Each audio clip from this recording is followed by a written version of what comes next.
America बहुत खतरनाक चाल चलने जा रहा है। उसके ऊपर $40 बिलियन का कर्जा है और अमेरिका के पास इतना पैसा नहीं है कि वो कर्जा चुका सके। हाँ, $40 ट्रिलियन का कर्जा है और उसके पास इतने पैसे नहीं हैं कि वो कर्ज को चुका सके। इसके लिए अमेरिका एक बहुत खतरनाक चाल चलने जा रहा है। अभी आप गौर करके देखेंगे कि इधर पिछले 2-4 सालों में क्रिप्टो की वैल्यू बड़ी डाउन हो रही है। कोई वैल्यू नहीं रह गई है क्रिप्टो का, बिटकॉइन का कोई वैल्यू नहीं है। तो अमेरिका उस सारे क्रिप्टोज को अपने पास स्टोर कर रहा है, एक पूरा उसका वो बना रहा है।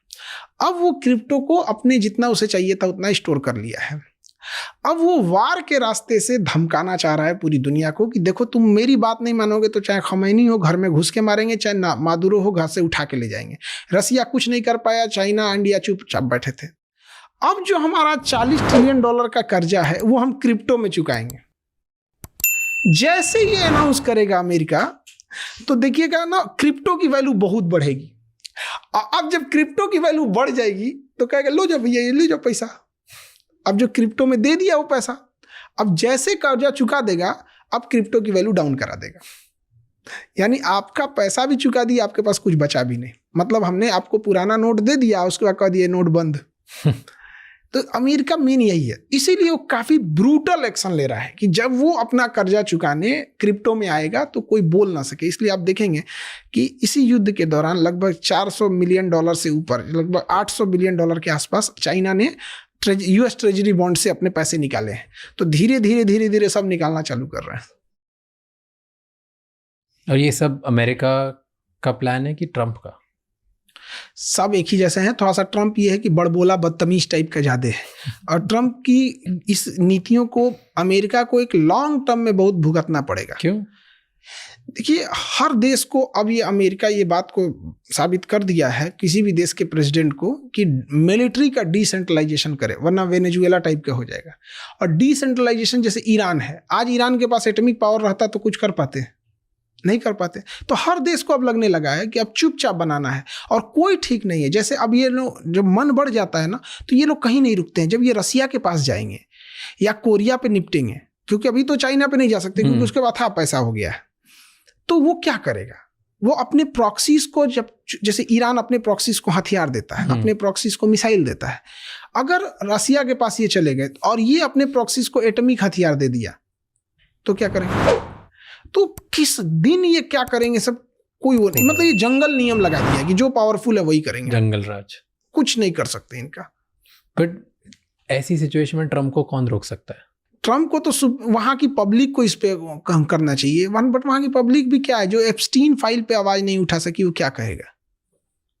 हम लोग कंट्रोल होते हैं एप्स्टीनियन से। नाउ दिस वर्ल्ड को पूरी तरह से एप्स्टीन वाले कंट्रोल कर रहे हैं, जो लड़कियों को खाते थे।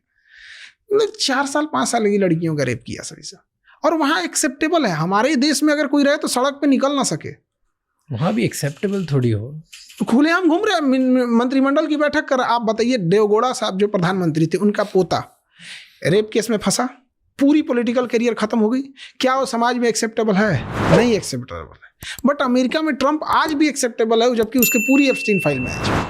एक्सप्लेन बताओ दुनिया में, अगर कोई ये पहली बार देख रहा है मान लो, और उसे नहीं पता कि एप्स्टीन फाइल क्या है और एप्स्टीन फाइल वालों से कंट्रोल होना मतलब क्या होता है, समझाओ। देखिए, जो इजराइल था उसको ना जासूसी में ब्लैकमेल जासूसी का हेड बोला जाता है।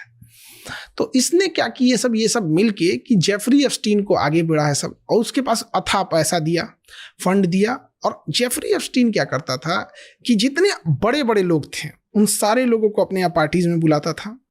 पार्टी में बुला के पहले शराब वगैरह, डांस वगैरह चलता था, फिर उन लोग के लिए अय्यासी के लिए लड़कियों वगैरह दे देता था और उनकी फोटोज रख लेता था ताकि उनको ब्लैकमेल किया जा सके। और धीरे धीरे जब इसको ब्लैकमेल करते करते वहां तक पहुंचा जा सका कि हम मेन चाबी लेके अब दुनिया से कुछ भी करा देंगे। जब इसमें डोनाल्ड ट्रंप आ गए इसमें, तब हुआ कि अब एप्स्टीन को निपटा दिया जाए। तो जेफरी एप्स्टीन एक दिन जेल में सुसाइड कर लेते हैं, निकल गए। ट्रंप को नेतन्याहू ऑर्डर करते हैं कि you have to bomb on Iran. तो GBU-57 से सितंबर में ही इन्होंने बम्बार्डमेंट किया था। नेतन्याहू? हाँ, Netanyahu. America run by Israel आज के डेट में। अमेरिका पे तो आप समझिए ट्रंप के कंधा पे हाथ रख के इजराइल में बात किया जाता है। ट्रंप के इजराइल में जब जाते हैं ना, कंधे पे हाथ रख के बोला जाता है। यहाँ तो पूरी तरह से कंट्रोल किया। और आज भी न्यूयॉर्क को, मतलब इजराइल सबसे ज्यादा फंडिंग करता है यूएस इलेक्शन में। लोगों को लगता है ना कि अमेरिका इजराइल को सपोर्ट कर रहा है। तो आप बोल रहे हो इजराइल अमेरिका को से? ये लड़ाई अमेरिका की थी। ईरान किसके लिए खतरा है? आज तक ईरान के पास एक भी मिसाइल नहीं जो अमेरिका तक गिर सकती है। उसकी लड़ाई है ये, उसकी लड़ाई नहीं है। किसकी लड़ाई है? तो इजराइल की लड़ाई है। तो कैसे बोल रहे हो इजराइल क्यों, कैसे कंट्रोल करता है अमेरिका को? पूरी जितने भी बड़े डोनेशन देने वाले हैं वहाँ पे इलेक्शन में, वो इजराइल ज्यूज हैं। जितने भी बैंक्स हैं वो ज्यूज कंट्रोल करते हैं। जितने भी बड़े इन्फ्लुएंसर हैं वो वही कंट्रोल करते हैं। तो वो अपने हिसाब से कंट्रोल करते हैं। टेक कंपनीज भी, टेक कंपनीज वही चलाते हैं। पूरा आप समझिए सिलिकॉन वैली से लेके और न्यूयॉर्क तक, दो चीज अगर कब्जा हो गया तो पूरा कब्जा हो गया। सिलिकॉन वैली या न्यूयॉर्क, ये दो लॉबी ज्यूज की है। कैसे हुआ ये? इतना सा देश, छोटा सा, मुंबई से जो कम शायद उनकी पॉपुलेशन होगी, एंड उसके बाद भी वो पूरे वर्ल्ड में इतना पावरफुल, इतना डेंजरस, इतना स्ट्रांग है। ये एक दिन का नहीं, ये शुरू से ये लोग आगे रहे थे। इनको स्पेन से जब निकाला गया या ब्रिटेन से निकाला, जैसे हम लोग कहते हैं कि यहूदियों को हिटलर ने मारा था। हिटलर ये भी बताना चाहिए कि क्यों मारा था। क्यों? ये सबका अपना, देखिए हुआ क्या था, ईसाई जो थे ना वो ब्याज नहीं लेते थे। बैंक जब पैसे पे ब्याज नहीं लेते थे, और मुस्लिम भी ब्याज नहीं लेते थे, ये लोग लेते थे। तो जब ये बिजनेस में उतरते थे ना, तो ये क्या करते थे, सारे बिजनेसमैन को अपना अपना अपना ब्याज देते रहते थे, पैसे में ब्याज देते थे। तो धीरे धीरे ये रिच हो गए। और रिच होने के बाद ये डायरेक्ट बिजनेस में नहीं आते हैं, ये इनडायरेक्टली दूसरे बिजनेस में इन्वेस्ट करते हैं। इन लोग कभी बिजनेसमैन में नहीं है, ये इन्वेस्ट करेंगे। जब इन्वेस्ट करेंगे तो ये कंट्रोल फ्रंट एंड पे कर देते हैं, दिखेगा कि ये कंट्रोल नहीं कर रहे। तो ये लोग क्या करते हैं ना कि हर चीज के, किसी भी बैंक में ये पीछे से होते हैं। और सेकेंड वर्ल्ड वॉर के टाइम पे जब इससे लड़ाई चल रही थी हिटलर से, तो इन लोगों ने नार्मंडी, एक जगह है फ्रांस में जहाँ पे ये बहुत बुरी तरह फंस गए थे, लेकिन वहाँ से ये लोग निकल गए। तो वहाँ पर जब जर्मनी को हराकर ब्रिटेन लगभग जीत चुका था, तो 2 दिन पहले इन लोगों को पता चल गई थी कि जर्मनी जीत चुका है। बट इन लोगों ने अफवाह उड़ा दिया कि ब्रिटेन हार गया है, मतलब ब्रिटेन जीत चुका था, जर्मनी हार गया था।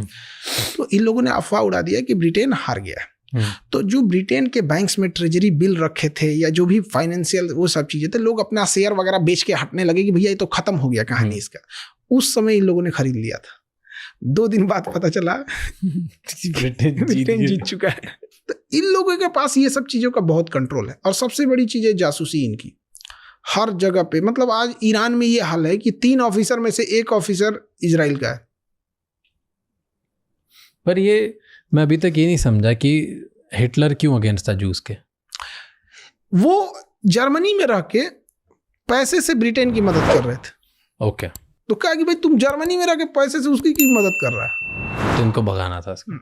और फिर वहां से उनको भगाया, ठीक है। फिर क्यों ये पूरी दुनिया इनसे लड़ती क्यों रहती है? मिडिल ईस्ट इनसे परेशान है, उसके आसपास के देश उसको मानते भी नहीं है, पता नहीं कितने देश कुछ ना कुछ बोलते रहते हैं। ऐसा क्यों है? सबका अपना अपना, देखिए तो सर्वाइवल के लिए लड़ रहा है यार। ये सबसे बड़ा चीज अरब वाले, ये डायरेक्ट नहीं लड़ सकते हैं उसको इजराइल से, तो इसलिए उसको ना एक दुश्मन दे दिए हैं, गजा। लड़ते रहो, उसके पास ना आर्मी है, ना एयरफोर्स है, ना नेवी है, गजा के पास उसका कुछ नहीं है। अब ये सब क्या है ना, कुछ पैसे उसे दे के कहते लड़ते रहो, या ना ये इधर मेरे ओर चलाएगा। और इजराइल जब ग्रेटर इजराइल बनेगा तो आधा सऊदी अरब भी ले जाएगा। आपको पता है सीरिया की राजधानी दमिश्क से 13 किलोमीटर दूर इजराइल खड़ा है, बस 30। अब सीरिया की सबसे बड़ी बिल्डिंग पे खड़े होंगे ना उसकी कैपिटल में, तो आपको इजराइल दिखेगा। वहां तक आ गया है। दुनिया का एकमात्र देश है इजराइल जिसने अपना ऑफिशियल उसने नहीं बना रखा है नक्शा। कहता मेरा क्षेत्रफल बढ़ रहा है, बहुत ताकतवर देश है। तो वो बढ़ाते जा रहा है। तो इजराइल का मेन ऑब्जेक्टिव है कि मैं अपना एरिया बढ़ाते जाऊं। इन लोगों को भी तो है, वो कहता है कि भैया हमको सरवाइव करने के लिए हम कहाँ जाएंगे। तो वो रेडी भी हो गया था कि हम आधा एरिया लेके रेडी हो जाएंगे। अब इन लोग का कहना है कि नहीं हम आधा भी क्यों देंगे, और कहा कि जब तुम इतना लड़ोगे तो फिर आके लड़ो। सबको समझना चाहिए ना, जैसे हमारा टुकड़ा नहीं हुआ, हम बस यही कहते हैं, अरब देशों से भी कहते हैं कि यार फिलिस्तीन का टुकड़ा करके इजराइल बनाया तुम्हें खराब लगता है, तो इंडिया का टुकड़ा करके पाकिस्तान बनाया ये भी खराब लगना चाहिए। हम तो यही कहते भाई अगर वो गलत है ना तो ये भी गलत है, इसको भी खत्म करो, वापस कर दो इसको। तो ऐसा क्यों करते हैं ये दोनों तरफ अलग? वर्ल्ड पॉलिटिक्स में ये सब नहीं होता है, जहां हमारा सही है वहीं पे। जिसका जियो पॉलिटिक्स तो- में कोई